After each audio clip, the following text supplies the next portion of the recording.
Video number 8, Effective Listening, presented by Jill Mergen. Listening is an extremely important skill for supervisors, and everyone already thinks they're a master of it. We will talk about the myths, barriers, and styles of listening, and we will also discuss how to listen to understand. Myths of listening.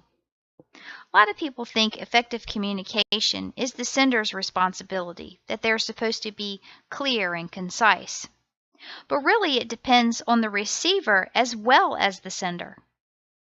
Do you think listening is passive? Nope. Good listening is hard work, and a good listener is an active communicator. Is talking better? No. You could miss a lot of important information if you're talking so much.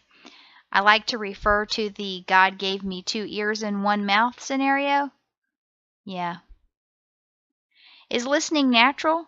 A lot of people say that I've been listening ever since I was a child. Well, evidence suggests that most people overestimate their ability to listen well. During this slide, I will ask the class to think about what kind of barriers to listening have they encountered with each of these types: environmental, physiological, or psychological.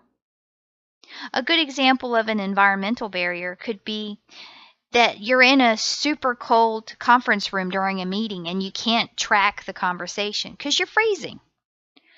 It could also be a loud conversation beside your desk and you can't concentrate on your work. A physiological example would be like a head cold and you can't hear your phone ring. Psychological is more things that happen in your mind, like you're being preoccupied with something that's worrying you at home, or you have message overload, like you've just been dumped on so much information. Those are examples of barriers to listening. I will also ask the class to think about examples of each listening style, since the description is pretty self-explanatory.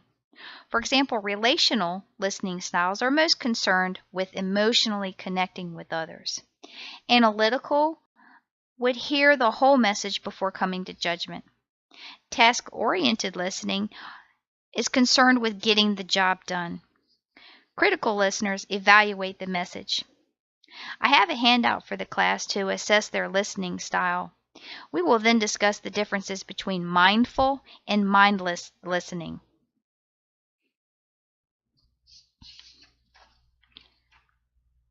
Experts agree real listening is difficult and needs practice. We will talk about each strategy listed here during the class and then break into pairs to practice listening. Each person will tell a funny story from their childhood, being as descriptive as possible. They will then take turns retelling the stories to the class.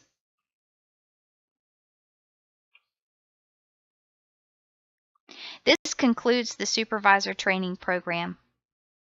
Thank you so much for watching.